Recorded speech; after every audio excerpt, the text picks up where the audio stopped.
Tesla just dropped their all-hands Q1 2025 video, and people are saying it's nothing more than a desperate push to save their stock after its recent drop. But what caught my attention? Elon Musk claims the Optimus robot will be 10 times bigger than the next biggest product ever made. That's a bold claim, but what exactly does he think this robot will do that we would want? Let's hear it from Elon himself. You can imagine like your own personal robot buddy that is a great friend, but also takes care of your house. We'll clean your house, we'll mow the lawn, we'll walk the dog, we'll teach your kids, we'll babysit. From the clip, Elon Musk envisions Optimus not just as a servant, but as a companion, a robot that walks your dog for you. But let's be real, is that a good thing? One of the biggest benefits of having a dog is that it gets you outside and keeps you active. Offloading that to a robot doesn't just make life easier. It strips away one of the healthiest and most rewarding parts of pet ownership. And here's another problem.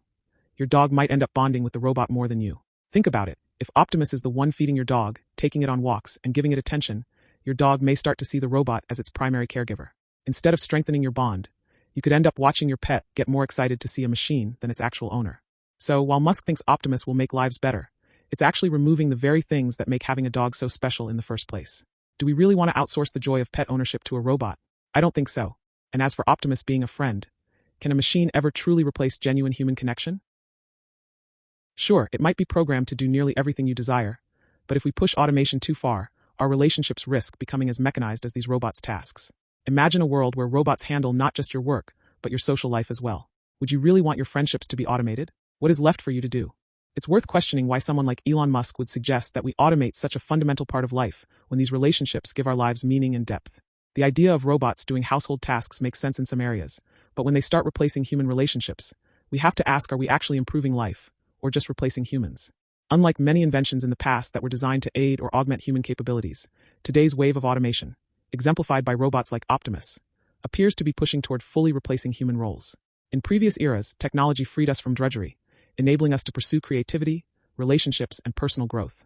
Now, however, there's a growing concern that these advancements might render human skills and interactions obsolete, making us irrelevant in areas that once defined our humanity. But here's the silver lining. While technology is evolving rapidly, it's ultimately a tool we control. We can choose to use automation to handle mundane tasks without letting it overrun areas where human touch matters. Rather than surrendering our social and emotional lives to robots, we can use the extra time and energy saved from automation to invest in our friendships, family, and personal growth. In the end, while leaders like Elon Musk push for a future where robots play an increasingly central, and even financially driven, role in our lives, it's up to us to decide if these robots are truly useful with our wallets. Let's ensure that as robots take on tasks, we use that opportunity to actually free up our lives, rather than falling into the trap of working harder just to afford machines that replace meaningful experiences. While I've raised some valid concerns about automation and the potential pitfalls of robots like Optimus, I want to make it clear that I mean no disrespect to Tesla. This isn't just a Tesla issue, it's a broader trend in the tech world.